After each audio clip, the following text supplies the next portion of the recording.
the one and only Arjun Angeles, and you're listening to the Unlocking Us podcast. The episode that we will be tackling today will make you reflect, think, miss, and even find answers to your long-lost questions. This will be perfect for those who love to reflect with their life experiences, and those who break these experiences to find answers, and even create new perspective about their past. And today, we're talking about family with Miss Althea Angeles from 12th Century, who share the same experiences with me in these unimaginable adventures in life. We'll discuss everything to know about family, specifically, what makes a house a home. Thus, once again, I am here with Miss Althea Angeles. Miss Althea, how are you feeling and doing at this time of the year? I do not want to be emotional or what, but time flies so fast and it is already December. I haven't yet fully grasped what happened in my life in 2021. Yet here we are. 2022 slipped away like how weekends ended suddenly. Kidding aside, a lot of things happened from 2021 to 2022. I think the one event that makes my life completely shaken and crumpled is when my father passed away. I still remember how I cannot believe how that happened. I even think that I was hallucinating when I heard the news. And then, Christmas came, when our family was not complete. My father was gone, and my other sister was doing her basic training for fire, because she is a firewoman. I must say it is tough, but I have my mother, who became the light and wall of our life. And now that it is 2022 and Christmas is near, it still hurts to remember how our previous Christmas went. Remembering those sad moments and happenings in my life always makes me torn into pieces. But one thing that makes me feel comfort is when I stand on my belief that we are still complete, not physically, but with our hearts and minds.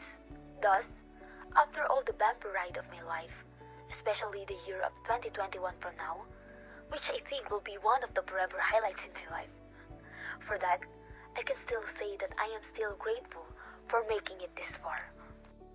Wow, it is indeed true how happenings in our life are unexplainably, kinda the same and related. Let me just ask you one question, Miss Althea, before we start our episode. Does the one you shared to us a while ago is related to what you would be discussing for us today? Yes, it is related. But truthfully speaking, the one I would be sharing with you are purely formed amidst the writing of our activity in my philosophy class. I remember that I have not prepared live questions ahead of time. That is why I was nervous at that time, because I had no idea what to write about. Yet, I owe a great debt of gratitude to the house's vicinity to our school, as it has allowed me to formulate questions that I have essentially used in my activity. That was a cold luck, Miss Althea. But what is the relationship the sharings and questions to our topic for this episode? I simply asked those questions for you to have a glimpse to our topic, which is all about family. Specifically, what makes a house a home?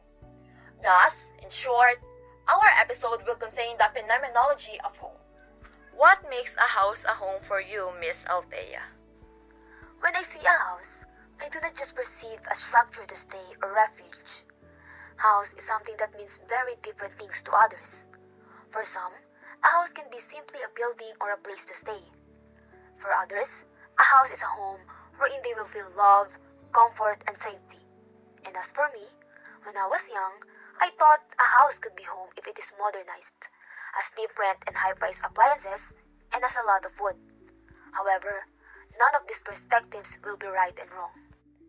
Does this analogy have a connection with your experiences? Yes, it does. Growing up, I did not have a silver spoon in my mouth, which I think the main reason why I say that a house could be home if it is modernized, has a lot of food, and high-priced appliances. However, when I was a child, I often had this question in my mind. Is a house and a home different from each other?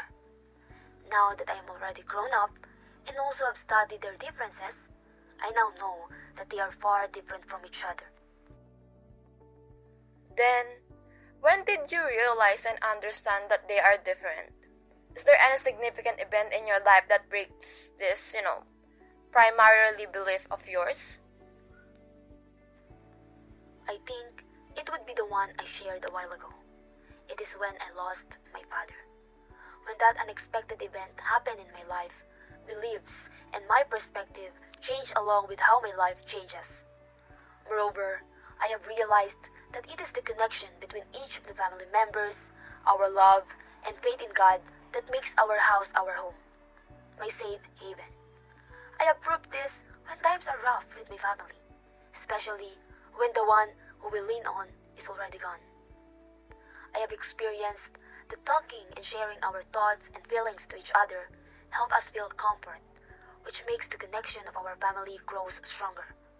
Also, making the God center of our family, always believing with His plans and giving all to Him, help us free our guilts and shortcomings to my late beloved father. Aside from that, as I look around, see every facet of the world, and consider different perspectives, I have understood that between any houses that different people live in, be it modernized or not, a house could be home if it has a combination of a place and love. A structure that's not only a place to live in, but rather a place that has a sense of belonging, comfort, safety, and love. In my condition, I can say that our house is my home because of the ones who live in it. Even if everyone doesn't want me anymore, nor do they welcome me in their life, much so their houses, our home will always welcome me with warm hugs from my family. Also, even if I am away, or if I slept in someone's houses like my cousins, I always find and seek the comfort, safety, and feeling of our home. When I am in our home, I always feel that this is mine, and I am welcome in it. Then, with your experiences, does your definition of home alter? Definitely yes, because now that I have overcome and faced a lot of struggles and problems in my life, my idea of home changed and enriched throughout the time. All of my experiences shaped and contributed to my new ideal definition of home, which is it can be anything, as long as you will feel love, comfort, and safety. Thus, experiences in life, in the household, and in everything you do, be it good or bad, it will still affect and change how we will view life. I am enthused and at the same time feel indebted with you, Miss Althea. You really share a wonderful phenomenology about home. Thus, if you are hearing this message, you have listened to the entire episode. And for that, we want to thank you from the bottom of our hearts. We hope you enjoyed this new episode, and if you did, please leave us a review on Apple Podcasts and Spotify. Please share these episodes with others who may be interested in this topic. Also, feel free to let us know what topics you'd like to see covered in the future episodes. Get in touch in the comments or unlock us in social media networks. See you next week for a new